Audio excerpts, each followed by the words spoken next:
70 question क्या बोल रहा है? What is a fold in geological term? ठीक है, तुम्हारा फोल्ड क्या होता है जियोलॉजिकल टर्म में? ऑलरेडी एक सेकंड। ऑलरेडी तुम लोग को ऊपर बता चुका था, मैं एक बार फिर से बता देता हूँ। फोल्ड क्या है?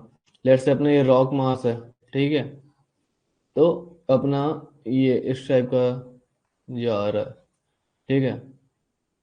इस टाइप का पैटर्न बना है रॉक मास से, तो अपना फोल्ड कहलाता है ना, इसे अपन फोल्ड बोलते हैं। इसको अपन क्या बोलते हैं? एंटीक्लाइन। इसको क्या बोलते हैं अपन? सिंक्लाइन, है ना। Concave downward anticline, concave upward syncline. तो जो वेव टाइप का जो स्ट्रक्चर बन रहा है ना तुम्हारा रॉक मास में, इसको अपन फोल्ड बोलते हैं, ठीक है। जब अपना फोल्ड हो, क्या बोल रहा है? अब wave form of crystal rock mass caused by ductile deformation, ठीक है। अभी जो वेव बनता है उसे अपन फोल्ड बोलते हैं। A type of fault that occurs only in hard rock. नहीं, फोल्ड और फॉल्ट में डिफरेंस होता है। फॉल्ट में तुम्हारा लेट्स से रॉक मास है, थोड़ा क्रैक था, मिल मिल के वो सब क्रैक जॉइंट होकर एक बड़ा क्रैक बन गया, जिसे अपन फॉल्ट बोलते हैं। थोड़ा सा सेपरेट गैप आ जाते हैं इनके बीच में, उसे अपन फॉल्ट फॉल्ट बोलते हैं। A surface layer of weathered rock. नहीं नहीं, वेदर्ड रॉक मतलब मान लो रॉक मास है तुम्हारा, वेदर मतलब एयर है, इरोजन करके गया, तो उसको बोलते हैं क्या? फोल्ड नहीं। A thin layer of sedimentary deposit, ये भी नहीं है। ऑप्शन क्या होगा? Wavy form of crustal rock mass caused ductile deformation. कोई डाउट है क्या? इसको लास्ट क्लास में ये फोल्ड को काफी अच्छे से बताया था, सब चीज बताया था। लिम्स, हिंज और आपका एक्सेस, फोल्ड एक्सेस, है ना। अच्छे से बताया था। तो अपन चलते हैं नेक्स्ट क्वेश्चन में, क्या बोल रहा है? What is the effect of increasing the number of joint sets in a rock mass? मतलब देखो क्या बोल रहा है, इंक्रीज कर रहा है किसको? नंबर ऑफ जॉइंट सेट को, ठीक है। तो अपन समझते हैं थोड़ा सा। मतलब तुम्हारा ये रॉक है, तुम्हारा रॉक है, तुम्हारा जॉइंट सेट मान लो ये एक जॉइंट आ गया, एक जॉइंट आ गया, एक ये जॉइंट आ गया, एक ये जॉइंट आ गया, ठीक है। और एक ये रॉक मास है जिससे एक ये दो जॉइंट है। तो तुम्हारा देखो ज्यादा जॉइंट होगा उससे क्या है, तुम्हारा जॉइंट सेट मतलब नंबर ऑफ जॉइंट ज्यादा है एक पर्टिकुलर रॉक मास में। उससे तुम्हारा क्या है, नंबर ऑफ जॉइंट्स ज़्यादा है, तो तुम्हारा ये लूज होगा, तुम्हारा स्ट्रांग नहीं होगा, है ना। ये स्ट्रांग नहीं होगा, तुम्हारा कोलैप्स जल्दी हो जाएगा। रेन वाटर में तुम्हारा वाटर जल्दी, देखो जॉइंट से मतलब थोड़ा गैप वगैरह होगा, ठीक है, तो तुम्हारा वाटर ज़्यादा एब्जॉर्ब कर लेगा। वाटर एब्जॉर्ब करेगा तो तुम्हारा इसका स्टेबिलिटी कम हो जाएगा। इसमें जॉइंट कम है तुम्हारा, उसमें ये सब प्रॉब्लम नहीं आएगी। तो ऑप्शन पढ़ते हैं क्या बोल रहा है। The individual block size decreases, है ना। क्या बोल रहा है? मतलब लेट्स से अपन इतना एक ब्लॉक लेते हैं, ठीक है। अभी ज्यादा जॉइंट आ गए, खूब सारे जॉइंट है, तो तो अपन लोग, तो अपन एक छोटा ब्लॉक ही होगा, छोटा ब्लॉक ही होगा, छोटा ही है, छोटा ही है, छोटा ही है ना। तो अगर मान लो इसको अपन ये अपना ब्रेक भी होता है, अपना ये रॉक मास ब्रेक होता है, तो छोटे छोटे टुकड़े में ब्रेक होगा, तो ब्लॉक साइज तुम्हारा वो हो जाएगा। यहाँ पे तुम्हारा ऐसा नहीं होगा। ऑप्शन देखते हैं क्या बोल रहा है। The individual block size decrease, है ना। जो तुम्हारा ब्लॉक साइज छोटा छोटा हो गया, यहाँ पे तुम्हारा एक ब्लॉक साइज ये हो गया, एक ब्लॉक साइज तुम्हारा ये हो गया, एक ब्लॉक साइज ये हो गया, एक ब्लॉक साइज ये हो गया, बड़ा हो गया। ये ऑप्शन तो सही है। The rock becomes completely impermeable. देखो ये तुम्हारा रॉक मास है, यहाँ पे एक जॉइंट है, ये तुम्हारा रॉक मास है, यहाँ पे एक दो तीन हो गया, ठीक है। अब पानी डाला तुमने, तो मतलब जॉइंट के कारण जो गैप होगा उसमें थोड़ा पानी भर गया। इसमें तुम्हारा ज्यादा जॉइंट है तो ज्यादा पानी भर जाएगा। तो परमेबिलिटी क्या होता है? परमेबिलिटी ऑफ रॉक मास क्या होता है? परमेबिलिटी तुम्हारा होता है एबिलिटी टू होल्ड लिक्विड, है ना। एबिलिटी टू होल्ड फ्लूइड या लिक्विड बोलो, तो पानी डालोगे तो जितना ज्यादा होल्ड कर पाएगा, उसको परमेबिलिटी बोलते हैं। तो जिसमें तुम्हारा नंबर ऑफ जॉइंट से ज्यादा होगा वो तो उसमें परमेबिलिटी तुम्हारी इंक्रीज होगी। इम्परमेबल मतलब वो वाटर एब्जॉर्ब नहीं करेगा, तो गलत है। उसमें तो तुम्हारा इंक्रीज होगा वाटर एब्जॉर्ब कैपेबिलिटी, है ना। ये ऑप्शन गलत हो जाएगा। The tensile strength of the rock increase है। ज्यादा क्रैक्स वगैरह आएंगे, तुम टेंसाइल फोर्स लगाओ खींचोगे, तो जितना ज्यादा क्रैक रहेगा उतना जल्दी खींच जाएगा ये, और तुम्हारा ये ब्रेक हो जाएगा। तो टेंसाइल स्ट्रेंथ वो कम होती है। The rocks colour change significantly, ये तो रिलेवेंट ही नहीं है। क्वेश्चन नंबर 71 का ए। कोई डाउट है क्या क्वेश्चन नंबर 71 में? कोई डाउट है क्या? ब्रिजेश तुम्हें कोई डाउट है क्या? 71 में समझ में आया क्या क्वेश्चन नंबर 71? इंडिविजुअल ब्लॉक से एक बार और समझा देता हूँ अच्छे से। तुम्हारा ब्लॉक है, ठीक है, जैसे इसमें खाली एक जॉइंट है, तो अगर ये ब्रेक हुआ तो तुम्हारा एक पार्ट ये हो जाएगा, एक पार्ट ये आ जाएगा, ऐसे करके, ये ऐसे करके, है ना। अब तुम्हारा ये रॉक मास है, एक जॉइंट है, दो जॉइंट है, तीन जॉइंट है, चार जॉइंट। अब मान लो ये ब्रेक होता है, तो ठीक है, ये एक पार्ट ये आ जाएगा, एक पार्ट ये आ जाएगा, एक पार्ट ये हो जाएगा, एक पार्ट ये। तो छोटे छोटे तुम्हारे हो ना ब्लॉक साइज हो गए, जॉइंट से तुम्हारे ब्लॉक साइज डिक्रीज हो जाते हैं, ये बोल रहा है। ठीक है, अब आते हैं अपन नेक्स्ट क्वेश्चन में। क्या बोल रहा है? Which of the following is not a type of fault? Fault कौन सा नहीं है, किस टाइप का नहीं होता है? तो सबसे पहले पढ़ते हैं अपन 4 टाइप्स ऑफ फॉल्ट, है ना। फॉल्ट के बारे में पढ़ते हैं। फॉल्ट कौन सा होता है? तुम्हारा फॉल्ट होता है, देखो सबसे पहले होता है तुम्हारा नॉर्मल फॉल्ट। देखो ना, फॉल्ट समझो पहले क्या है। जैसे मान लो तुम्हारा रॉक मास है, तो थोड़ा क्रैक था, वो क्रैक जम के बड़ा क्रैक, वो सब क्रैक मिल के एक बड़ा फॉल्ट बन गया। ठीक है, गैप आ गया, इधर हो गया, थोड़ा इधर खिसक गया। तो ठीक है, जो लेफ्ट वाला ये पार्ट है, ठीक है, ये ऐसा पार्ट है मान लो, ये तुम्हारा मान लो फॉल्ट प्लेन, ऐसे फॉल्ट है। जो ऊपर रहता है इसको अपन हैंगिंग वॉल बोलते हैं। ठीक है, ये हो गया अपना हैंगिंग वॉल हो गया। जो नीचे रहता है अपन इसे फुटबॉल बोलते हैं ना। ऐसे देख सकते हो तुम्हारा नीचे, ये जो ऊपर वाला, ये वाला जो पार्ट है इसके ऊपर हैंग कर रहा है, इसके ऊपर ऐसे रखा हुआ है, तो इसको हैंगिंग वॉल। नीचे, ये नीचे साइड है फुटबॉल। तो बेसिस ऑफ दिस ब्लॉक, है ना, जो दो ब्लॉक अपने हो गए फॉल्ट से, जो ब्लॉक डेवलप हो गए, उनके मूवमेंट के बेसिस पे अपन टाइप्स ऑफ फॉल्ट बताते हैं। नॉर्मल फॉल्ट में क्या होता है तुम्हारा? नॉर्मल फॉल्ट जैसे हैंग, जैसे मान लो तुम्हारा ये रखा है वेज है, या फिर कुछ तुम्हारा सामान रखा है, तो नॉर्मली ग्रेविटी लगेगा, नीचे जाएगा ना, नॉर्मल ऐसा चीज होता है, नीचे जाएगा। तो तुम्हारा नॉर्मल फॉल्ट में क्या होता है, तुम्हारा ये ब्लॉक है, ठीक है, तुम्हारा फॉल्ट प्लेन है, जो हैंगिंग वॉल है वो तुम्हारा नीचे जाएगा। फुटबॉल के रिस्पेक्ट में, तुम्हारा फुटबॉल के रिस्पेक्ट में जो हैंगिंग वॉल का मूवमेंट है वो डाउनवर्ड हो गया, तुम्हारा नॉर्मल फॉल्ट होता है। ठीक है, नॉर्मल फॉल्ट। अब देखो रिवर्स फॉल्ट। रिवर्स मतलब क्या, इसका उल्टा होगा। ठीक है, ये जनरली टेंशन फोर्स के कारण होते हैं। किसके कारण? Tension force. टेंशन फोर्स लगेगा तो ये दूर जाएगी दूसरे से, और हैंगिंग वाला नीचे आ जाएगा। अब तुम्हारे रिवर्स फॉल्ट क्या होता है, उसमें तुम्हारा उल्टा होता है, रिवर्स होगा। हैंगिंग वॉल तुम्हारा फुटबॉल के रिस्पेक्ट में ऊपर मूव करेगा, ठीक है, मूवमेंट इसका ऊपर होगा। ये तुम्हारा कंप्रेसिव फोर्स के कारण होता है। ठीक है, मान लो एफ सी, कंप्रेसिव फोर्स के कारण। ठीक है, अब क्या होता है कि स्ट्राइक स्लिप फॉल्ट। इसमें क्या, देखो इसमें तुम ध्यान देखोगे, ध्यान से देखोगे, तो इसमें जो तुम्हारा हो रहा है ना, वर्टिकल मूवमेंट हो रहा है। क्या वर्टिकल मूवमेंट? मतलब एक पार्ट तुम्हारा ऊपर जा रहा है, एक पार्ट तुम्हारा नीचे आ रहा है, एक पार्ट तुम्हारा ऊपर जा रहा है ना, वर्टिकल मूवमेंट हो रहा है। अब ऐसा भी तो हो सकता है कि तुम्हारा हॉरिजॉन्टल मूवमेंट हो, मान लो ये तुम्हारा फॉल्ट प्लेन डेवलप हो गया यहाँ पे, तो तुम्हारे ऐसे दो ब्लॉक हो गए, एक ब्लॉक ये, एक ब्लॉक ये। तो ये वाला जो पार्ट है तुम्हारा इधर साइड जा रहा है, ये वाला पार्ट है तुम्हारा उधर साइड जा रहा है, मतलब ऐसे हो गया ये।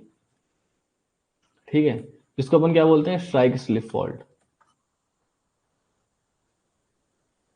क्या बोलते हैं? Strike slip fault.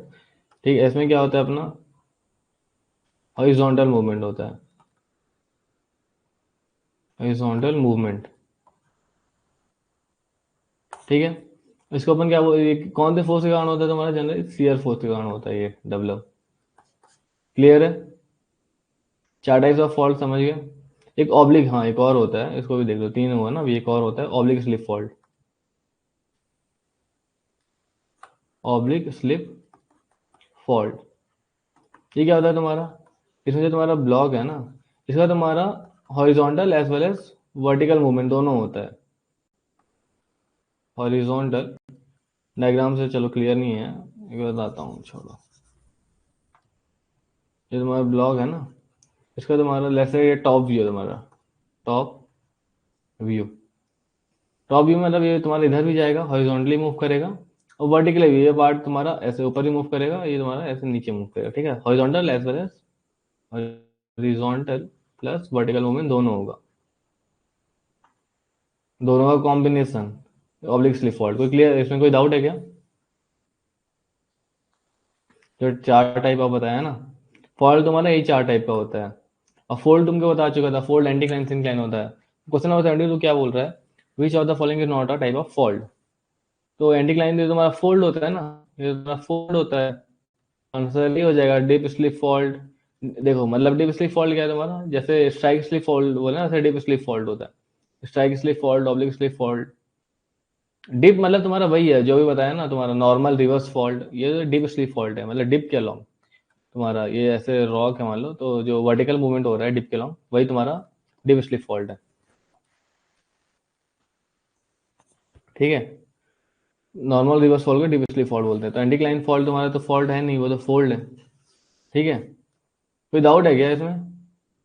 I think ये बहुत अच्छे से बताया मैंने, कोई डाउट है क्या? विक्रम, मयूर कुमार, ब्रिजेश, कोई डाउट है क्या इस क्वेश्चन में? फॉल्ट तुम्हारा एंटीक्लाइन नहीं होता है, वो फोल्ड होता है तुम्हारा। ठीक है, अगर तुम लोग को समझ में आया होगा, वो आगे चलते हैं अपन। क्या बोल रहा है, which of the following test may be use to provide an indirect estimate of uniaxial compressive strength. Hmm, ठीक है। यूनिएक्सियल कंप्रेसिव स्ट्रेंथ मतलब समझ रहे हो? कंप्रेसिव स्ट्रेंथ कैसे निकालते हैं अपन? अपन ऐसे कंप्रेसिव फोर्स लगा रहे होते हैं, ठीक है, ये अपना रॉक मास है, ऐसे अपन कंप्रेसिव फोर्स लगा रहे होते हैं, और तब तक लगाते हैं जब तक ब्रेक ना हो जाए। मान लो पहले 5 का लगाए, 5 न्यूटन का, ब्रेक नहीं हुआ, 10 न्यूटन का लगाया, ब्रेक नहीं हुआ, 15 का लगाया, नहीं हुआ, 20 का लगाया, ब्रेक हो गया, तो अपन क्या बोलेंगे, इसका यूनिएक्सियल कंप्रेसिव स्ट्रेंथ क्या है, 20 है। मतलब जब तुम ऐसे कंप्रेस करोगे, कंप्रेसिव फोर्स लगाओगे, 20 न्यूटन तक ये ब्रेक नहीं करेगा। ठीक है, तो अब इनडायरेक्ट बोल रहे हैं, तो अपना डायरेक्ट हो गया, अपन डायरेक्ट लगा रहे हैं। इनडायरेक्ट क्या होता है अपना, इनडायरेक्ट अपन ऐसे लगाते हैं, ये हो गया। ठीक है, अपन पॉइंट लोड करेंगे, पॉइंट लोड। ठीक है, पॉइंट लोड, फिर अपन इससे अपन निकालेंगे कितना ब्रेक हुआ। इनडायरेक्ट अपना पॉइंट लोड होता है। ठीक है, अरे तुम पॉइंट लोड ऐसे भी लगा सकते हो, डायमीटर एक्सिस एक्सिस के अलॉन्ग भी लगा सकते हो, और डायमेट्रिक के अलॉन्ग भी लगा सकते हो, कैसे भी लगा सकते हो। तो ऑप्शन बी, डिस्प्लेसमेंट ऐसे नहीं निकलता, ये तो कौन सा टर्म है मालूम भी नहीं, तो ऑप्शन क्या होगा, 73 का बी। विदाउट वगैरह है क्या? शशिकांत, चलो ये शशिकांत डेली आता है क्लास में ये बंदा, ठीक है। कोई डाउट है क्या इससे, इस वाले क्वेश्चन में, इससे पहले वाले क्वेश्चन में?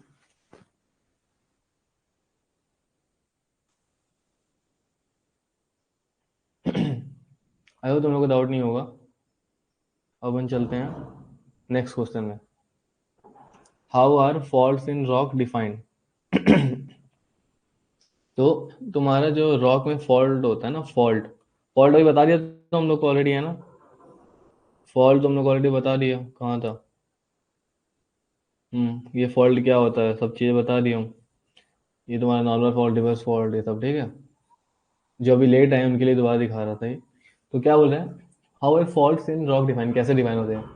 Planar surface where one side has move relative to the other. Of course यही होता है, planar surface where one side has move to the other. मतलब ये तुम्हारा रॉक है, ठीक है, ये तुम्हारा पहले रॉक मास था, ठीक है, इसमें थोड़ा क्रैक्स वगैरह थे, वो सब डेवलप हो गया, तुम्हारा जॉइंट बन गया, सॉरी क्या बोल रहा हूँ, तुम्हारा क्रैक्स था, थोड़े थोड़े क्रैक्स थे, वो सब मिलके तुम्हारे बड़ा फॉल्ट बन गया। तो एक पार्ट, एक ये जो तुम्हारा ब्लॉक था इधर साइड थोड़ा मूव हो गया, ये इधर मूव हो गया, तो एक प्लेन के अलॉन्ग तुम्हारा मूवमेंट हो रहा है, ठीक है, एक प्लेन के अलॉन्ग तुम्हारा मूवमेंट हो रहा है, फॉल्ट प्लेन के अलॉन्ग, यही होता है तुम्हारा planar surface where one side has move relative to the other. ये अभी इससे पहले वाले क्वेश्चन में ही बहुत अच्छे से डिटेल में बताया है, तो बार बार इसको रिपीट करने का कोई फायदा नहीं है।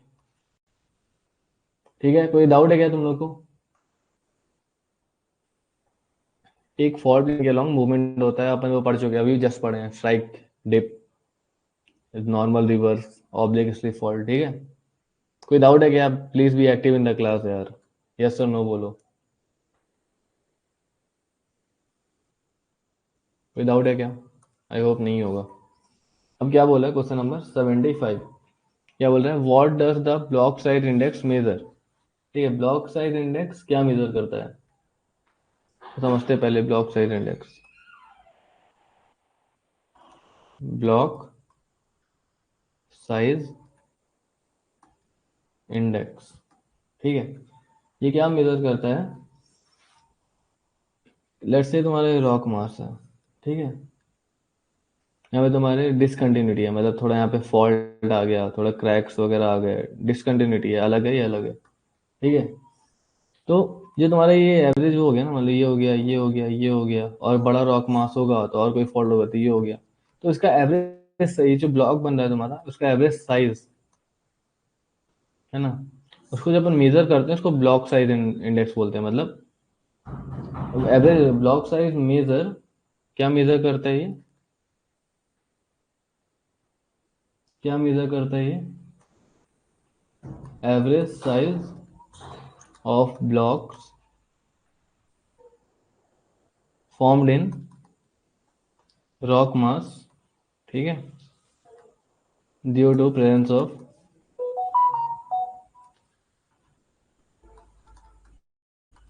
Joints and discontinuities.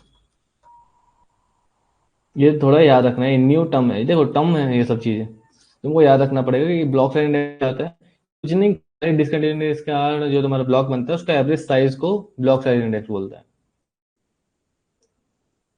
ये समझ गए?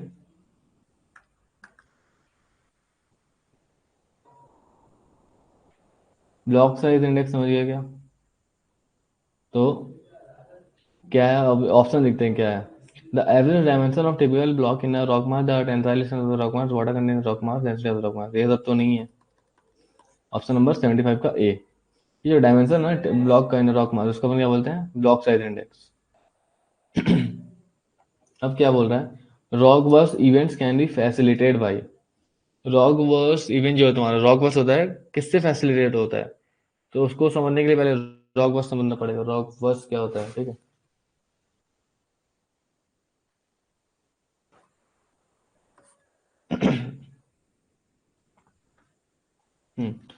रॉक वर्स क्या होता है तुम्हारा? सडन, या फिर बोल दो violent failure of rock in underground, underground excavation, ठीक है, due to store strain energy,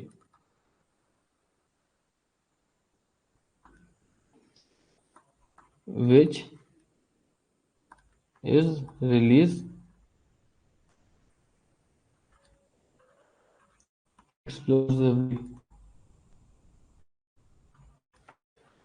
causing fractures and all that, causing CAU,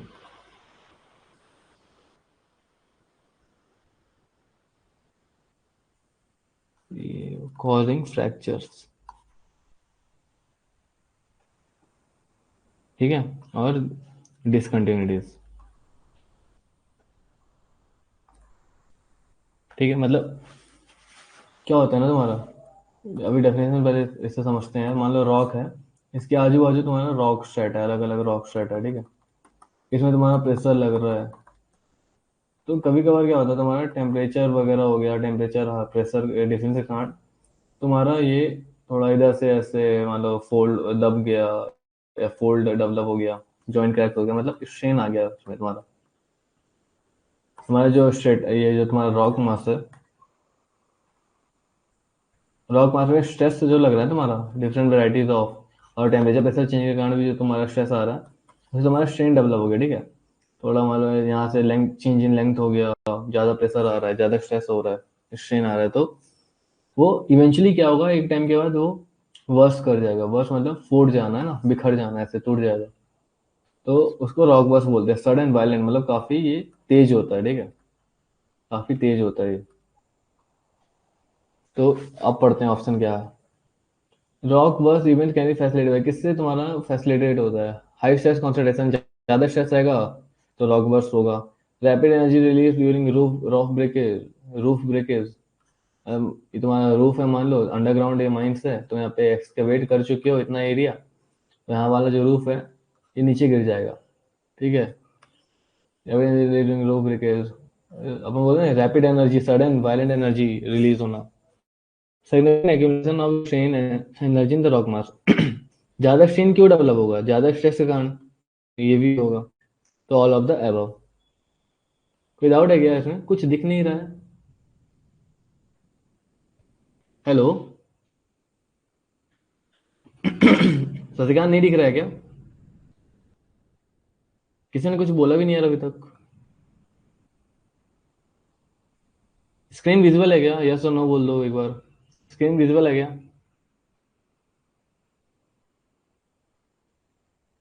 Shashikant Thakur. अब दिख रहा है सर। अभी कौन से क्वेश्चन से नहीं दिखा तुमको? ये 75 76 ये सब दिखा है क्या? कौन सा क्वेश्चन नहीं दिखा एक बार बताओ। इसको दोबारा एक्सप्लेन कर दूंगा।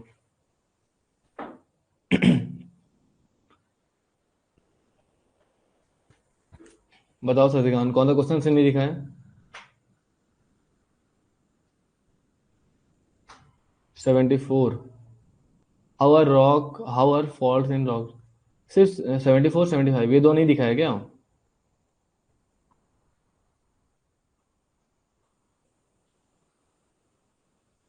ठीक है चलो।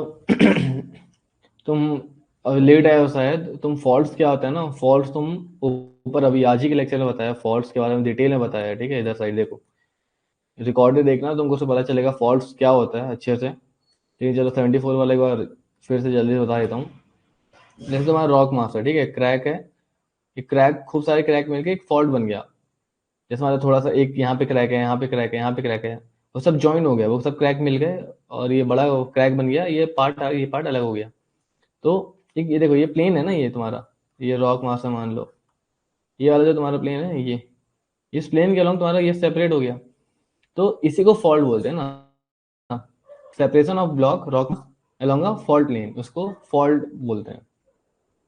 और इसमें तुम्हारा क्या होता है, तुम्हारा तीन टाइप की मूवमेंट होती है तुम्हारा। एक नॉर्मल रिवर्स फॉल्ट हो गया। नॉर्मल में तुम्हारा ये जो हैंगिंग वॉल है ऊपर, तो नॉर्मल में तुम्हारा हैंगिंग वॉल नीचे जाएगा और तुम्हारा फुटबॉल ऊपर जाएगा। मतलब फुटबॉल के रिस्पेक्ट में हैंगिंग वॉल तुम्हारा नीचे जाएगा।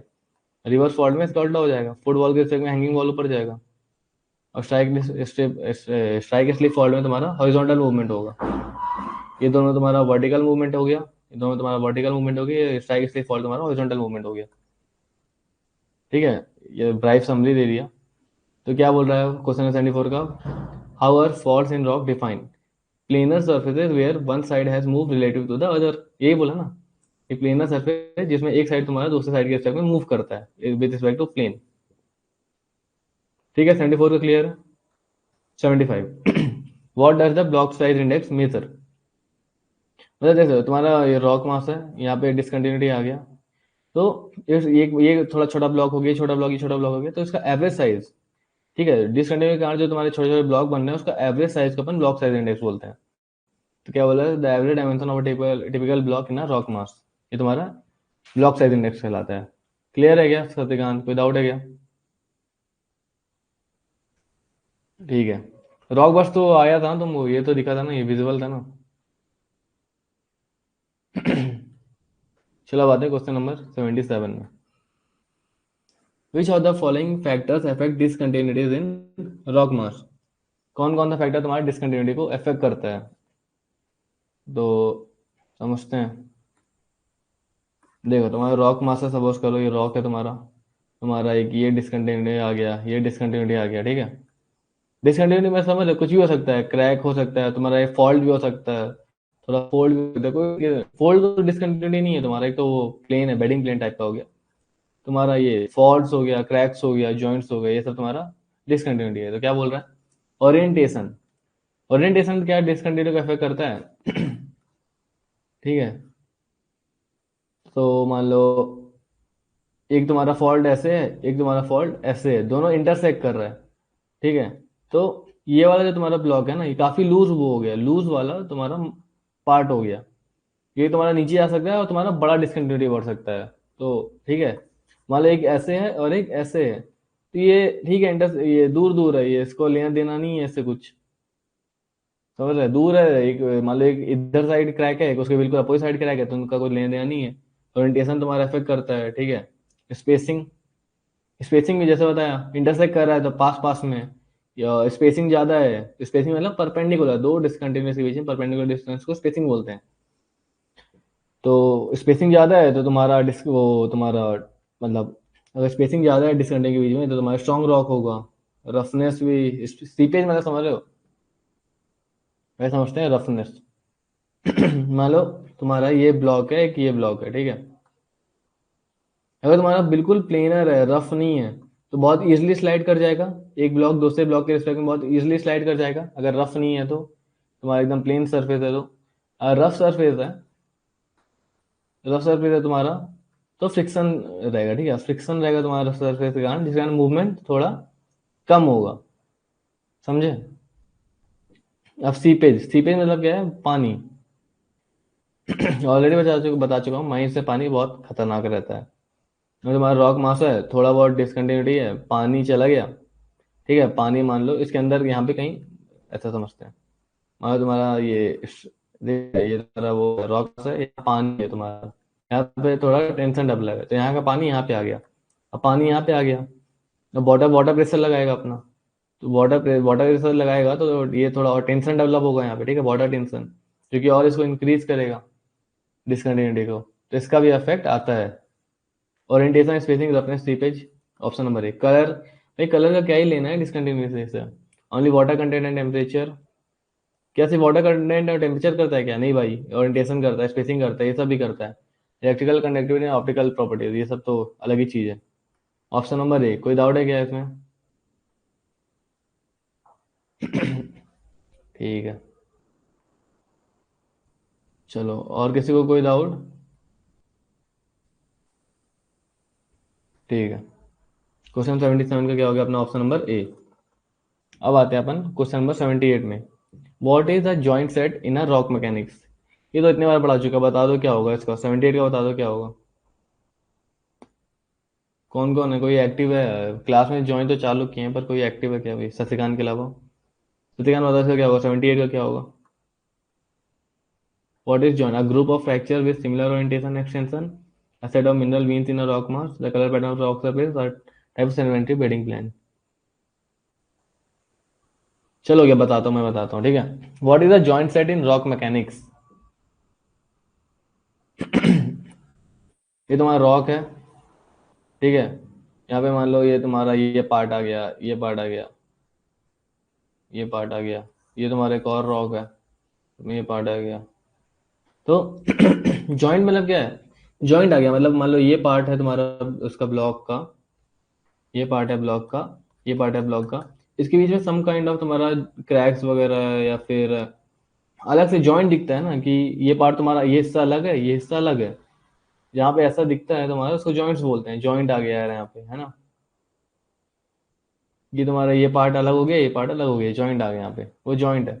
इनके सेट को बोलते हैं, मतलब जैसे तुम्हारा रॉक मास ये हो गया, ये तुम्हारे ऐसे ऐसे ऐसे हो गया, और ये ऐसे ऐसे ऐसे, तो विथ सेम ओरिएंटेशन, ठीक है, इसको अपन जॉइंट सेट बोलते हैं। एक जॉइंट सेट ये हो गया, एक जॉइंट सेट ये हो गया। Group of fractures with similar orientation extension. Fractures बोल दो, क्रैक बोल दो, कुछ भी बोल दो, है ना। ए होगा सर, सही है। सो क्वेश्चन नंबर 78 का ए।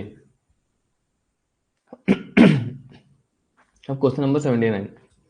A fault in which the older rock are thrust over new one by lateral compression so that the ends of the broken strata overlap each other is called a। अभी तुमने को बताया ना fault, type of fault है ना, ये रुको, question क्या बोल रहा है तुम्हारा, एक पार्ट है ब्लॉक, ये रॉक, मतलब ये एक तुम्हारा रॉक है, ब्लॉक ऑफ रॉक बोल दो ना, ये एक रॉक का ब्लॉक है, मतलब समझ लो एक रॉक, एक पत्ता, वो रॉक का हिस्सा है, ये तुम्हारा रॉक का हिस्सा है, ठीक है। रॉक वन, रॉक टू, है ना।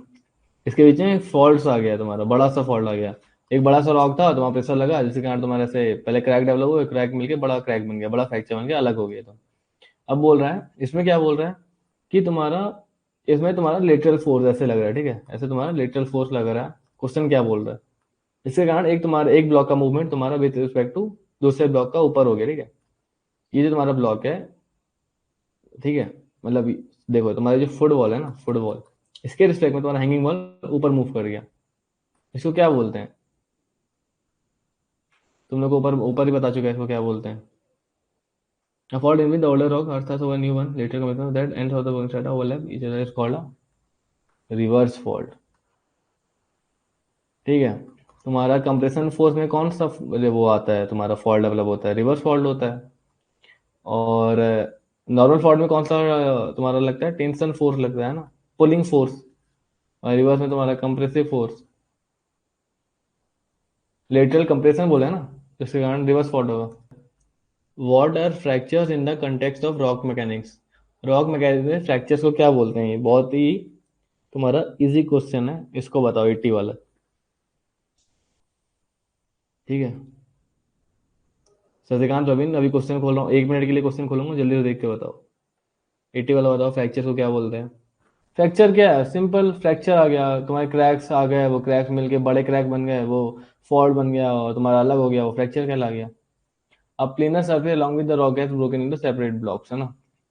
मतलब तुम्हारा ये रॉक मास था, थोड़े क्रैक्स थे यहाँ पे, ऐसे ऐसे, पानी वानी आ गया, फिर ज्यादा स्ट्रेस लग गया, वो सब मिलके एक बड़ा बन गया, पार्ट सेपरेट हो गया, फिर तुम फ्रैक्चर बोलते हो।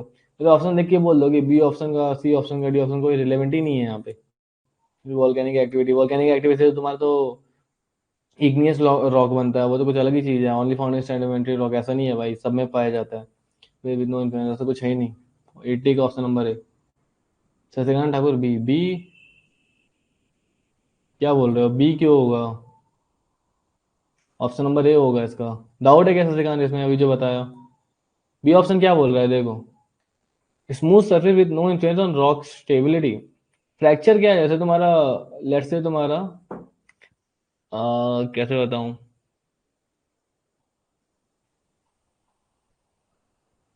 कुछ भी ले लो, जैसे तुम कुछ मान लो, तुम प्लास्टिक का ले लिए, कुछ भी ले लिए, प्लास्टिक का एक ब्लॉक ले लिए, तुम उसको ऊपर से नीचे पटक रहे हो, तो उसमें थोड़ा क्रैक आ गया, फिर थोड़ा और बड़ा क्रैक हो गया, अलग अलग हो गया, तो उसको फ्रैक्चर आ गया, अलग अलग हुआ। ठीक है, क्वेश्चन नंबर 80 का ऑप्शन नंबर ए। अब क्या बोल रहे हैं, क्वेश्चन नंबर 81 पढ़ो। RMR is calculated on the following factor, ठीक है। तो तुम्हें दे रखा है कौन से फैक्टर पे तुम्हारा आरएमआर कैलकुलेट होता है, ये इसका कॉन्सेप्ट तुम्हें पहले बता चुका हूँ। मतलब आरएमआर जो जब तुम कैलकुलेट करते हो ना रॉक का आरएमआर, कौन कौन से फैक्टर को तुम कंसिडर करते हो, 6 फैक्टर को, है ना। तो 6 फैक्टर को कंसिडर करते हो, ये लास्ट क्लास में मैंने बताया था, लास्ट के सेकंड लास्ट क्लास में बताया था, याद है क्या किसी को? 81 का ई, ऑल, अरे एक सेकंड, चलो बहुत बढ़िया आंसर ही होगा, लेकिन बताओ कैसे, मतलब तुम बताओ कि तुम्हारा ये बी ऑप्शन कैसे आ रहा है, मतलब तुमको कैसे लग रहा है कि बी ऑप्शन होगा? मतलब कॉन्सेप्ट एकदम क्लियर होना चाहिए, क्यों होगा बी ऑप्शन, क्यों होगा सी ऑप्शन। ऐसे देख के तो लग रहा है कि हाँ ये होगा, लेकिन क्यों होगा ये भी पता होना चाहिए। चलो फिर एक काम करता हूँ, मैं ही बताता हूँ, ठीक है, और आंसर सही है, बहुत बढ़िया, प्रवीण, शशिकांत, विक्रम, बहुत बढ़िया। तो अब मैं बताता हूँ, ठीक है, क्या बोल रहा है। पहले अपन पढ़ते हैं आरएमआर, फिर से एक बार रिवाइज करते हैं, आरएमआर कौन कौन से फैक्टर पे कैलकुलेट होता है ना। आरएमआर 6 फैक्टर पे कैलकुलेट होता है ना। 6 फैक्टर अपन लेते हैं आरएमआर को कैलकुलेट, 6 फैक्टर अपन कंसिडर करते हैं, कौन कौन से करते हैं? यूसीएस, है ना, यूनी एक्सियल कंप्रेसिव स्ट्रेंथ, है ना, कंप्रेसिव स्ट्रेंथ तुम्हारा फर्स्ट फैक्टर हो गया। सेकंड फैक्टर क्या हो गया तुम्हारा, आरक्यूडी। ये क्या होता है तुम्हारा, रॉक क्वालिटी डेजिग्नेशन। ठीक है, कंप्रेसिव स्ट्रेंथ तो अपन कैसे नापते हैं मालूम ही है, रॉक क्वालिटी डेजिग्नेशन क्या है तुम्हारा, कोर ऑफ बोर होल, है ना, कोर ऑफ बोर होल। मतलब अपन बोर होल ड्रिल करेंगे, रॉक हमारा ऐसे बोर होल ड्रिल करेंगे, ठीक है, फिर इसके कोर को जो है इसको निकालेंगे, तो कितना साइज आ रहा है उसका, कितना मतलब कितने ऐसे ब्लॉक हैं जिसका साइज 10 सेंटीमीटर से बड़ा है, उसको अपन बोलते हैं आरकेडी, मतलब वो अच्छा है, जिसका 10 सेंटीमीटर से बड़ा है उसका अच्छा है, जितना बड़ा है साइज, जितने कम पीसेस आ रहे हैं, जितना एक साथ अच्छा आ रहा है, मतलब स्ट्रॉन्ग रॉक है तुम्हारा। ठीक है, आरकेडी। और थर्ड है स्पेसिंग ऑफ डिसकंटिन्यूटी, ठीक है, spacing of discontinuity, spacing of discontinuity में समझ रहे हो क्या, स्पेसिंग ऑफ डिसकंटिन्यूटी बताया ना, मान लो रॉक मास है तुम्हारा, इनके बीच की परपेंडिकुलर डिस्टेंस कम होगा, देखो ये डिस्टेंस कम होगा मतलब पास होगा, मतलब इतने एरिया में तुम्हारे ज्यादा है, मतलब अगर इतना अपन ले लें, ये रॉक ले लें, अगर पास पास है तो बहुत फ्रिक्वेंट होगा ना, समझे क्या बोल रहा हूँ। अगर स्पेसिंग तुम्हारा कम है, बहुत पास पास है तुम्हारा, है ना, तो तुम्हारे मतलब बहुत ज्यादा डिसकंटिन्यूटी है तुम्हारा इस रॉक में, तो तुम्हारा वीक रॉक हो गया ये। स्पेसिंग ऑफ डिसकंटिन्यूटी है ना, परपेंडिकुलर डिस्टेंस। क्वेश्चन नंबर 4, एक क्वेश्चन नंबर 4 नहीं सॉरी, 14 फैक्टर क्या बोल रहे हैं, तुम्हारा क्या होता है, ओरिएंटेशन, ओरिएंटेशन ऑफ डिसकंटिन्यूटी। मतलब देखो, अगर तुम्हारा रॉक है, दो ऐसे डिसकंटिन्यूटी आपस में मिल रहे हैं ना, तो और ज्यादा वीक हो जाता है, वेरी वीक हो जाता है ये, क्योंकि तुम्हारे बहुत ज्यादा वीक जोन हो जाता है जो कि कोलैप्स कर सकता है। ओरिएंटेशन ऑफ डिसकंटिन्यूटी, ठीक है। अब ऑप्शन नंबर फैक्टर 5 तुम्हारा क्या हो गया, तो ये हो गया कंडीशन ऑफ डिसकंटिन्यूटी।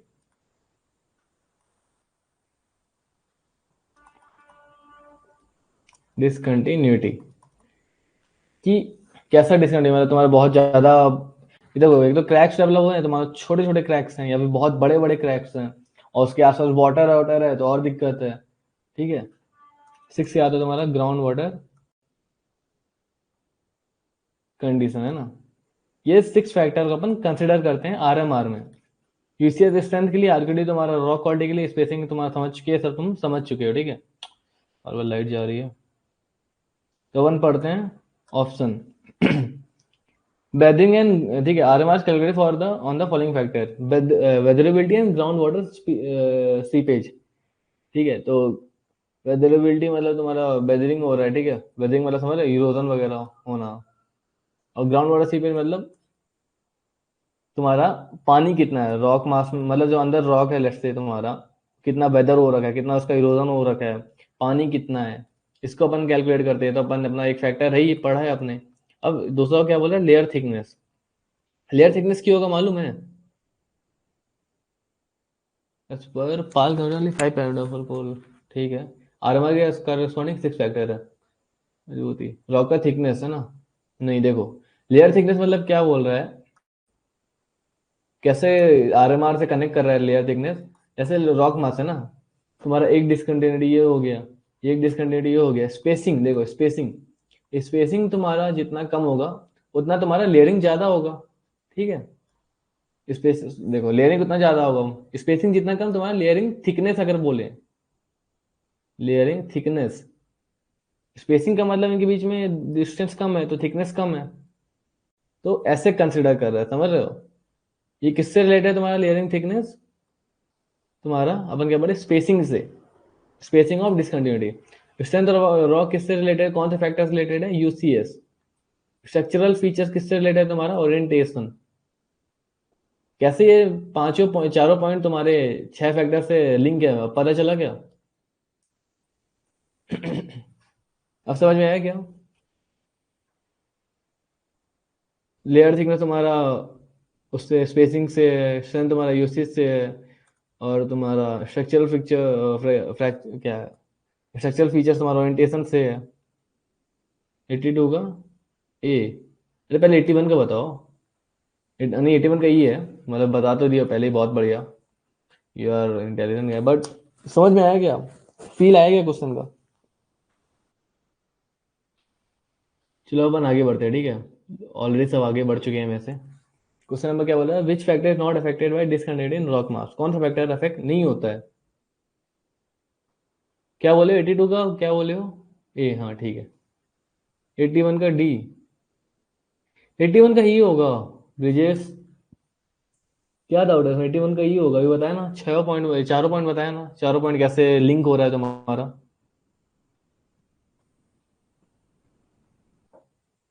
ब्रिजेश कोई डाउट है क्या, 81 की में।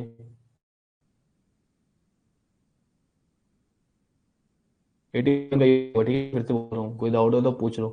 शशिकांत 82 का ए, ठीक है। डिसकंटिन्यूटी तुम्हारा स्ट्रेंथ कम होगा, डिफॉर्मेबिलिटी तुम्हारा डिफॉर्म है ना, ज्यादा डिसकंटिन्यूटी है डिफॉर्मेशन ज्यादा आएगा। परमेबिलिटी देखो, डिसकंटिन्यूटी मतलब तुम्हारे क्रैक्स वगैरह हो गए, और ठीक है, क्रैक्स ज्यादा ज्यादा क्रैक्स हैं, तुम्हारा अगर पानी जाएगा इसमें तो पानी को ज्यादा स्टोर करेगा, तो परमेबिलिटी तुम्हारी रॉक की बढ़ गई। परमेबिलिटी क्या है? Ability of any material to hold the liquid. Discontinuous ज्यादा से ज्यादा होल्ड करेगा, तो ये तीनों पॉइंट तुम्हारा इफेक्ट होता है, तो ये आंसर नहीं होगा। तो क्या इफेक्ट नहीं होता? तुम्हारा कलर, कलर का क्या लेना देना भाई डिसकंटिन्यूस से? ब्लैक कलर हो, व्हाइट कलर हो, येलो कलर हो। समझ गया क्या? 81 का ये ठीक है, आंसर 81 का ए होगा। 81 का answer number, option number A, sorry 82 का ऑप्शन नंबर ए। ये 83 का थोड़ा डाउट है यार, ये क्लियर नहीं है, इसको अपन क्लियर करके नेक्स्ट क्लास में करेंगे, ठीक है? अच्छा, एक याद आया, कल का एक क्वेश्चन था ना, एक कल का क्वेश्चन था, वो जो अपन नेक्स्ट क्लास में करेंगे। आज उसको एक बार पहले देख लेते हैं, ठीक है? कल एक क्वेश्चन मेरे को याद आ रहा है, अपन वो नेक्स्ट क्लास में करेंगे। कौन सा था वो? वो तो सर से एक बार डिस्कस करके बात करते हैं। ये 47 वाला, आ 47 वाला देखो सब कोई कल की क्लास का, ठीक है? 47 क्या बोल रहा है? RMR of immediate roof in an underground mine is 55 और 3 metre wide gallery the rock load will be approximately given roof rock density. देखो, इसका मैं भी सोच रहा था कैसे करेंगे यार, क्या करेंगे समझ नहीं आ रहा। जब मैं पूछा तो खाली कुछ नहीं, स्टैंडर्ड है ये, DGM इसका, ये तुम्हारा स्टैंडर्ड जो तुमको याद रखना पड़ेगा। रटने वाली चीज है, इसमें कोई कॉन्सेप्ट नहीं है, ठीक है? क्या रटने वाली चीज है? चलो बताता हूँ। 47, ठीक है, क्वेश्चन नंबर 47 कल के क्लास का अभी अपन करने जा रहे हैं, ठीक है? तो ये रटने वाली चीज है, तो थोड़ा मैं भी लिख रखा हूँ क्या रटना है, देखते हैं क्या बोला गया। तुम्हारा RMR रेंज दे रखा है, ठीक है? RMR रेंज और रॉक लोड। अगर तुम्हारा RMR रेंज 81 से तुम्हारा 100 होगा, तो रॉक लोड कितना होगा तुम्हारा? 0.5 टन पर मीटर स्क्वायर। मीटर स्क्वायर ही यूनिट है ना, मीटर क्यूब है, सॉरी, मीटर क्यूब, ठीक है? अब तुम्हारा अगर 61 से 80 होगा, तो तुम्हारा रॉक लोड 1 होगा, 1 टन पर मीटर क्यूब, ठीक है? यूनिट अपन कॉपी वही करते हैं। 41 से अगर 60 है तो तुम्हारा होगा 2, और अगर 21 से तुम्हारा 40 है फिर होगा तुम्हारा 3, 0 से अगर 20 है तो तुम्हारा होगा 5। ये याद करने का है, इसमें कुछ कॉन्सेप्ट नहीं है, ठीक है? तो अपना किस रेंज में आ रहा है अभी?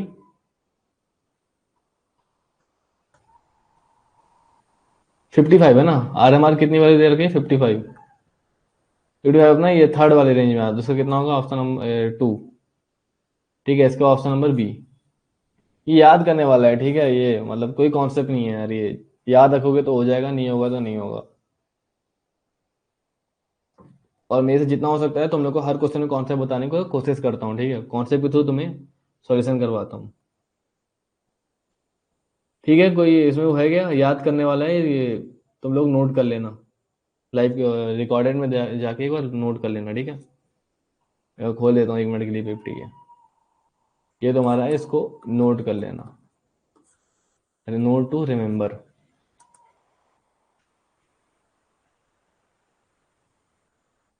ठीक है क्या? कल वाला क्वेश्चन क्लियर हो गया?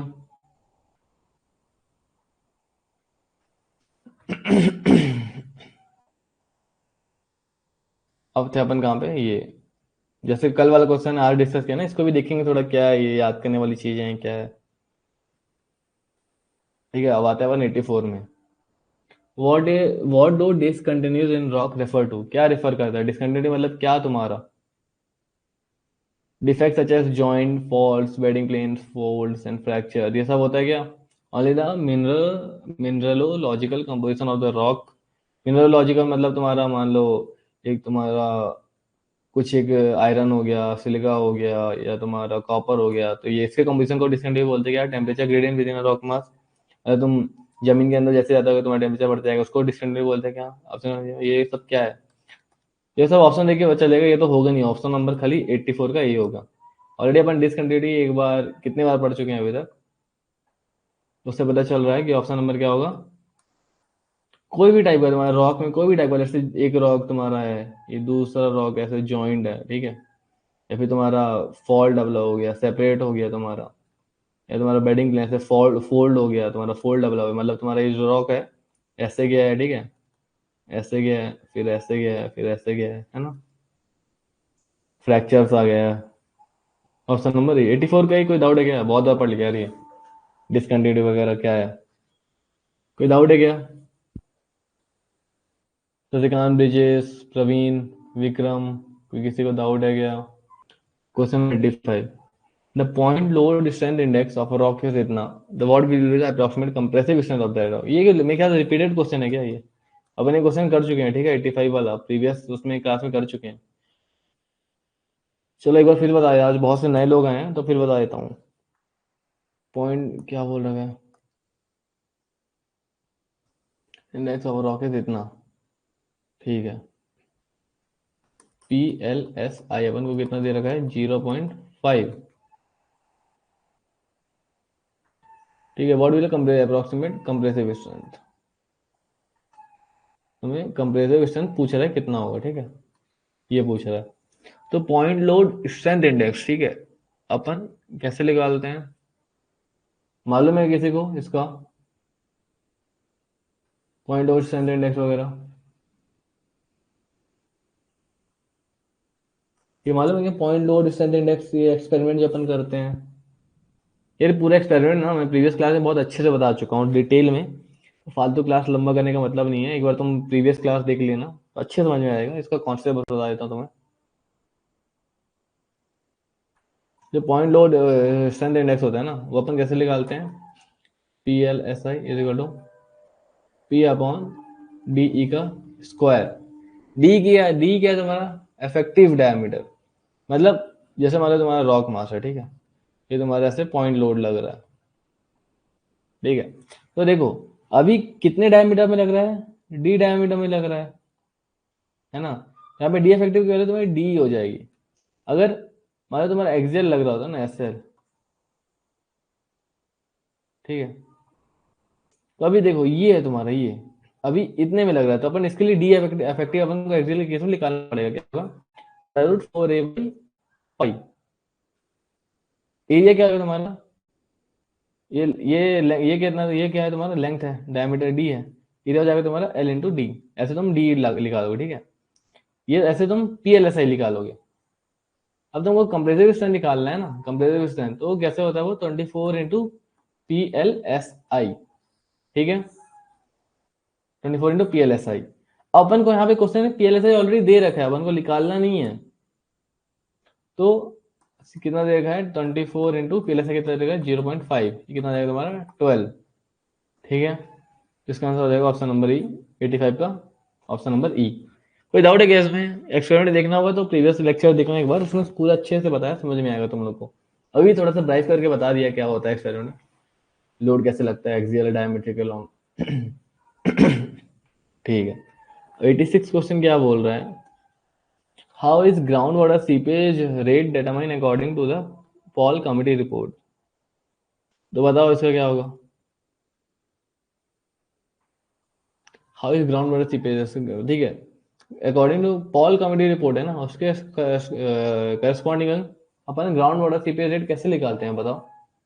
ठीक है, तो पॉल हॉल कमिटी क्या बोलता है, तुम्हारा ग्राउंड जो वाटर सीपेज रेट है ना, इसमें क्या करता है, तुम्हारा रॉक मास है ना, रॉक मास है सपोज करो, इसमें तुम्हारा वर्टिकल होल ड्रिल करता है 2 मीटर का, ठीक है, और क्या करता है कि लेट्स से मैंने 2 मीटर का भी कुछ 3 बजे मैंने ड्रिलिंग किया, तो अब 3:30 बजे तक कितना अमाउंट ऑफ पानी से निकल के आता है बाहर, लेट्स से तुम्हारा ये रॉक मास हो गया, तुमने, ठीक है, ऐसे इसको छोड़ो, मतलब तुम्हारा रॉक मास ऐसे तुम्हारा है, ठीक है, तुमने ऐसे वर्टिकल ड्रिल कर दिया 2 मीटर का, वैसे कितना वाटर तुम्हारा नीचे आता है, ठीक है, वाटर कितने में, जैसे 3 बजे हमने किया तो 3:30 बजे तक, या जो भी अपन टाइम ले रहे हैं, कितना अमाउंट ऑफ वाटर उस टाइम पे आता है, उसको अपन मतलब ग्राउंड वाटर सीपेज रेट बोलते हैं, ग्राउंड वाटर सीपेज रेट, कि मान लो अपन कभी टनल बनाए, पानी नहीं आया तो कितना पानी हो सकता है, वो सब मेजर करने के लिए ये होता है।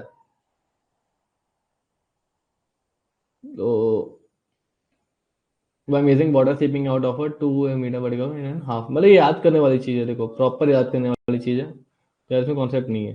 Bye calculating humidity in the mind atmosphere, humidity तुम्हारा डायरेक्ट निकाल के नहीं देगा, डायरेक्ट तुम्हें नहीं देगा कि कितना सीपेज रेट हो रहा है, सीपेज मतलब कितना रेट हो रहा है, समझ रहे हो ना, टाइम के रिस्पेक्ट में, आधे घंटे में, 1 घंटे में, 2 घंटे में, टाइम के रिस्पेक्ट में। ग्राउंड वाटर सीपेज मतलब अपना जो ग्राउंड वाटर है, जमीन के अंदर जो पानी है कैसे आ रहा है, कितने रेट से आ रहा है। ह्यूमिडिटी से डायरेक्ट पता नहीं लगता। केमिकल कंपोजिशन ग्राउंड वाटर, उसका लेना देना नहीं है इससे।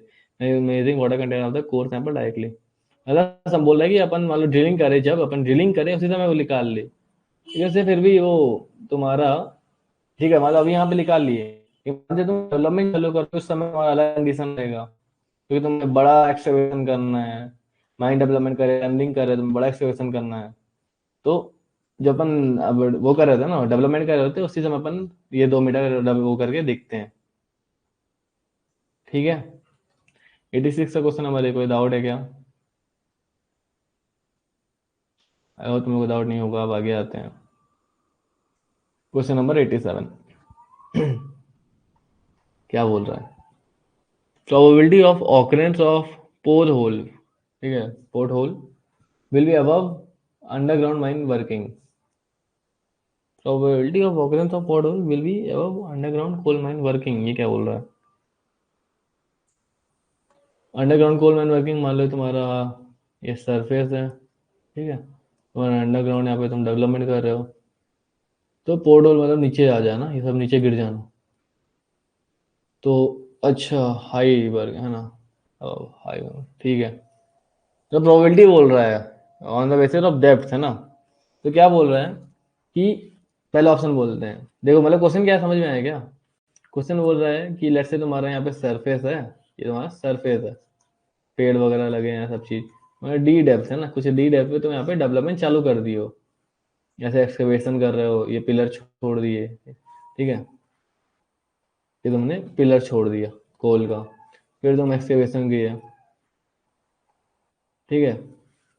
तो क्या बोल रहे हो कि पोर्ट होल मतलब, जैसे मान लो तुमने यहाँ पे एक, जैसे मान लो सरफेस है, तुमने यहाँ से ऐसे अंदर घुस के यहाँ पे ऐसे पूरा निकाल लिया मटेरियल, लेकिन जो ऊपर वाला पार्ट है ना, ये वैक्यूम क्रिएट हो गया, ऊपर वाला पार्ट नीचे गिर जाएगा, जैसे गड्ढा बन जाएगा, उसको पोर्ट होल बोलते हैं। समझिए पोर्ट होल्स क्या होता है। तो अभी क्या बोल रहा है कि प्रोबेबिलिटी पोर्ट होल्स होने की, ठीक है, पोर्ट होल्स होने की probability कहाँ है? जब तुम बहुत ज्यादा डेप्थ में जाके डेवलपमेंट करोगे, तो तब पोर्ट होल रहते, तुम्हारा सरफेस का नीचे आ जाने का ज्यादा चांस है, कि जब तुम सैलो में ऊपर ही करोगे तब। तो ये तो कॉमन सेंस की बात है, जब तुम ऊपर ही करोगे ना, तुम्हारा बहुत से ऊपर सरफेस में मूवमेंट होते रहते हैं, ठीक है, तुम्हारे बहुत सरफेस मूवमेंट होने लग जाते हैं, होते हैं। और मान लो कहीं बाजू में माइनिंग चल रहा है, वहाँ ड्रिलिंग मशीन चल रहा है, उसका भी इम्पैक्ट तुम्हारे सैलो में पड़ेगा। ऊपर कहीं पे तुम्हारा टनलिंग वगैरह बन रहा है, या फिर तुम्हारा थोड़ा सा भी ग्राउंड मूवमेंट हुआ, जैसे अर्थक्वेक वगैरह आया, तो तुम्हारा सीधे सिंक कर जाएगा ये। लेकिन तुम अगर ज्यादा डेप्थ में हो, वेरी डेप्थ में हो, ठीक है, तो उसका सरफेस का मूवमेंट का इम्पैक्ट तुम्हारा कम पड़ेगा या फिर ना पड़ेगा। तो प्रोबेबिलिटी क्या है तुम्हारी? हाई होती है, पोर्ट होल होने की प्रोबेबिलिटी हाई होगी तुम्हारी सैलो डेप्थ में। हाई वेरी डीप नहीं, लो होगी। High deep, deep very deep वही है, लो होगी। हाई मीडियम नहीं, मतलब एज कम्पेयर टू सैलो तुम्हारा कम होगा। लो सैलो, हाई होता है तुम्हारा सैलो में, हाई होता है। 87 का ए, बहुत बड़े प्रवीण, 87 का ऑप्शन नंबर ए, ठीक है। अब आते हैं अपन क्वेश्चन नंबर 88 में। क्या बोल रखा है question number 88? What is the maximum possible rock mass rating value according to the Paul committee report? बताओ, ये पॉल कमिटी रिपोर्ट पढ़े, बताओ 88 का, बताओ क्या होगा 88 का ए? 100, बहुत बढ़िया। 100 बताओ क्या, कैसी वैल्यू होती है रॉक मास की? अगर कोई रॉक मास है, उसका वैल्यू 100 है, कैसा रॉक है? अच्छा रॉक है, बेकार है, मतलब तुम्हारा अच्छा नहीं है, मतलब पुअर क्वालिटी है रॉक का, कि मीडियम क्वालिटी है, फेयर क्वालिटी, अभी बोलो एक्सीलेंट क्वालिटी, क्या होगा 100 अगर वैल्यू है तो? उसमें समझ में आया ना? If RMR value is for a rock mass is 100, then tell me about its quality. Is it excellent, fair or poor? जल्दी बोलो, प्रवीण, सत्यकांत, ब्रिजेश, और कौन कौन है क्लास में, जल्दी बोलो। वेरी गुड क्वालिटी, बहुत बढ़िया। तो अपनी जो RMR की वैल्यू होती है ना, वो 0 से लेकर 100 तक वेरी करती है। अगर RMR की वैल्यू 100 है तो मतलब गुड क्वालिटी, ठीक है, एक्सीलेंट क्वालिटी, गुड नहीं एक्सीलेंट क्वालिटी। 0 है तो very poor quality of rock, ठीक है। क्लियर है क्या ऑप्शन नंबर ए? 88 क्लियर हो गया, ठीक है। अब आते हैं अपन 89। तो shale is not suitable as immediate roof in underground mine because, shale मालूम है क्या है? बहुत बढ़िया सत्यकांत। सेल मालूम है क्या होता है? सेल तुम्हारा काइंड ऑफ क्ले मटेरियल है ना। क्ले, क्ले समझ रहे हो ना, मिट्टी। मतलब जो तुम्हारा क्ले है वो थोड़ा ऐसे जम गया हो तुम्हारा, मतलब हार्ड, थोड़ी पत्थर टाइप का बन गया हो क्ले। पत्थर मतलब फिर भी तुम उसको थोड़ा भी उसमें प्रेशर लगाओगे तो वो ऐसे टुकड़ों टुकड़ों में निकलने लग जाएगा, लेयर लेयर में निकलने लग जाएगा। सेल जान रहे हो ना, समझ रहे हो क्या है ना? इमेज दिखा दो क्या एक सेल की? मतलब गूगल में सर्च करना, तुम देखोगे मिल जाएगा, वो काफी मतलब फैमिलियर चीज है सेल। मिट्टी टाइप का रहता है, मतलब समझ रहे हो, क्ले मटेरियल। तो अब क्या बोल रहे हैं? Shale is not suitable as immediate roof in underground mining because, immediate roof जानते हो क्या क्या होता है? इमीडिएट रूफ मालूम है क्या? देखो तुम्हारा मान लो सरफेस है, तो तुम्हारा यहाँ पे कोल सीम है, ये तुम्हारा कोल सीम है 3 मीटर का, 3.5 मीटर का, जो भी मान लो ये हाइट, ठीक है। तो तुम यहाँ पे डेवलपमेंट कर रहे हो, तुम यहाँ पे डेवलपमेंट कर रहे हो, फिर डेवलपमेंट कर रहे हो। तो जो इसके जस्ट ऊपर वाला जो वो होता है ना तुम्हारा ओवरबर्डन, ओवरबर्डन बर्डन बोल रहे, कोई रॉक स्ट्रेटा कुछ भी बोल दो। तो जो पहला जो कोल सीम से अटैच है ना, तुम्हारा जो कोल सीम से अटैच है, ठीक है, जो भी मतलब जितने भी थिकनेस का होगा, जितने भी उसका होगा, उसको अपन क्या बोलते हैं? Immediate roof. ठीक है, समझ आएगा, इमीडिएट रूफ। समझ आएगा इमीडिएट रूफ क्या होता है? ठीक है। एज पर ड्रिफ्ट थ्योरी कीचड़ से बना है, हाँ। कीचड़ मतलब थोड़ा कीचड़ से ज्यादा वो रहता है, मतलब देखोगे ना, एक बच्चा तो तुमको दिखाता हूँ तुम लोग को सेल।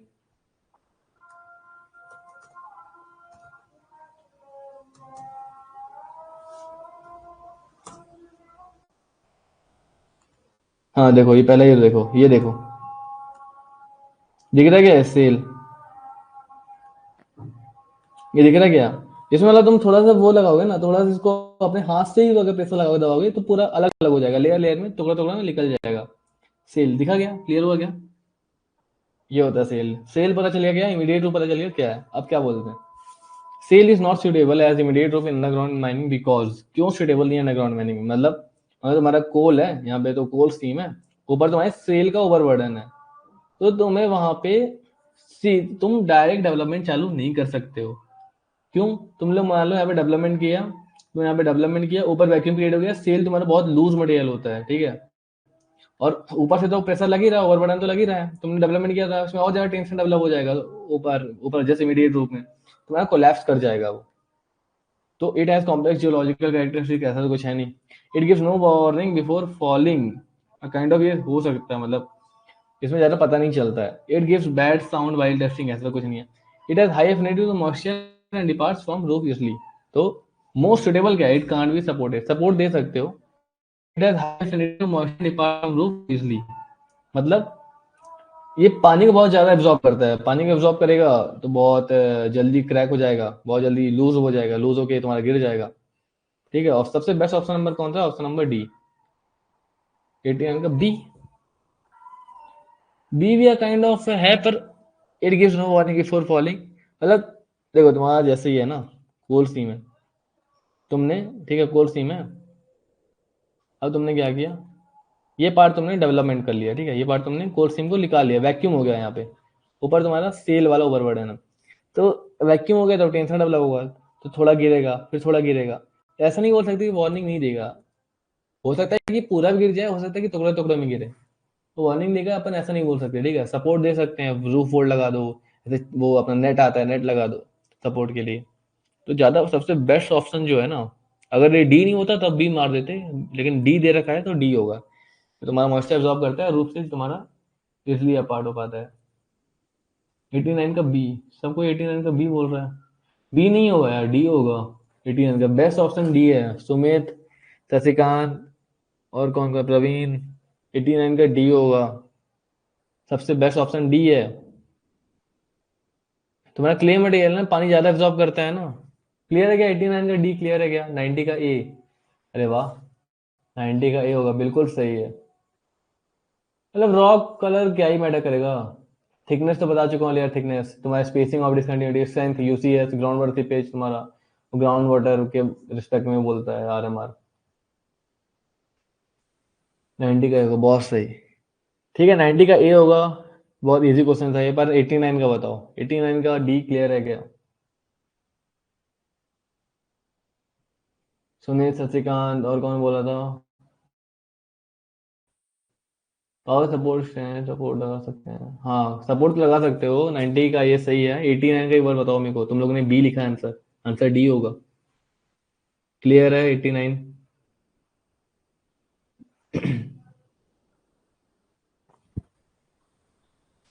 ठीक है, कोई डाउट तो नहीं है? चलो आज अपन लाइव क्लास अपनी यहीं पे एंड करते हैं।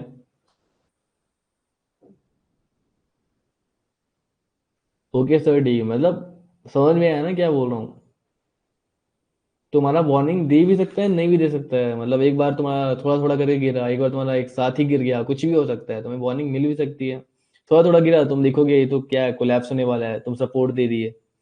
या फिर वहां पे अगर केविंग, वहां पे वैक्यूम क्रिएट हो रखा है, तो तुम शॉपिंग वो कर दोगे। उसे क्या बोलते हैं, अपन नहीं पढ़े थे, अरे सैंड प्लस वाटर डालते हैं ना, स्ट्रोइंग कर दोगे। ठीक है, स्ट्रोइंग कर दोगे, मतलब वहां पे वैक्यूम को फिल कर दोगे। ये सब तुम कर सकते हो। लेकिन उसका स्टेल का सबसे ज्यादा प्रॉपर्टी क्या है, वो वाटर एब्जॉर्ब कर लेता है। वाटर एब्जॉर्ब करेगा, मॉइस्चर एब्जॉर्ब कर लेगा, गीला हो जाएगा और उसको छोड़ देगा वो। ठीक है। कोई डाउट है क्या? आज जितना भी पढ़ा अपन ने, कोई डाउट है क्या उसमें तुम लोग को? मैं हर एक क्वेश्चन देखो कॉन्सेप्ट के थ्रू बताता हूँ, पहले कॉन्सेप्ट क्लियर करता हूँ, उसके बाद उसका सॉल्यूशन बताता हूँ। इससे अपना दो दो चीज हो रहा है, एक तो क्वेश्चन भी अपना प्रैक्टिस हो रहा है, ठीक है, अपना कॉन्सेप्ट भी क्लियर हो रहा है, सारे ऑप्शन से भी पता चल रहा है कि हाँ क्या क्या चीजें हैं। All clear. तुम तो बहुत लेट आए हो सुमित। शशिकांत, और कौन कौन था? एक समय अमूल्य भी आता था, अब इस समय अमूल नहीं आ रहा शायद। सुमित आया है, शशिकांत आया है, राकेश फर्स्ट टाइम है शायद। ठीक है, चलो अपन फिर नेक्स्ट क्लास में मिलते हैं। अभी ये वीक मैं पूरा इसी टाइम पे लूंगा, ठीक है, 7 to 8 में लूंगा। ठीक है।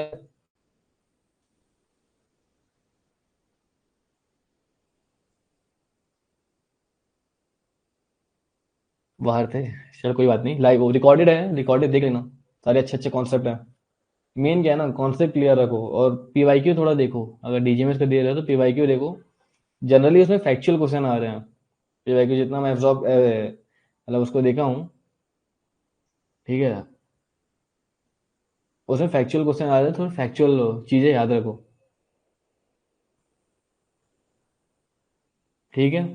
चलो फिर अपन नेक्स्ट क्लास में मिलते हैं। Thank you Shashikant, thank you Sumit, सबको थैंक यू, चलो बाय।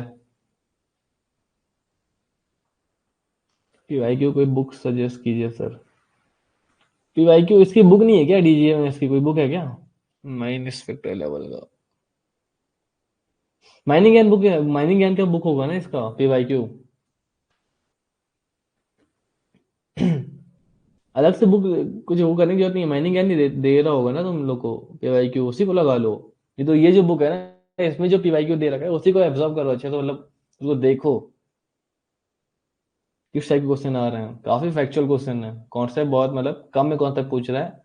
न्यूमेरिकली तुम्हारे बहुत इजी टाइप के आ रहे हैं।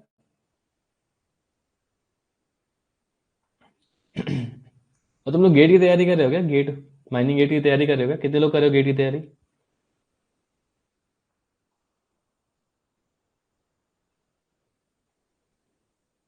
कोई कर रहे हैं क्या गेट की तैयारी? शशिकांत, सुमित, और कौन कौन है? प्रवीण, माइंड इंस्पेक्टर लग रहा। नो सर, गेट नहीं कर रहे हो क्या? चलो कोई नहीं, अभी तो अच्छे से दो, बढ़िया डीजीएमएस पढ़ो। ठीक है, चलो फिर अपन नेक्स्ट क्लास में मिलते हैं। ओ सर, हम तो गेट से ही तो जॉब मिलता है यार, कोल इंडिया वगैरह, एनटीपीसी सब भी तो मिलता है।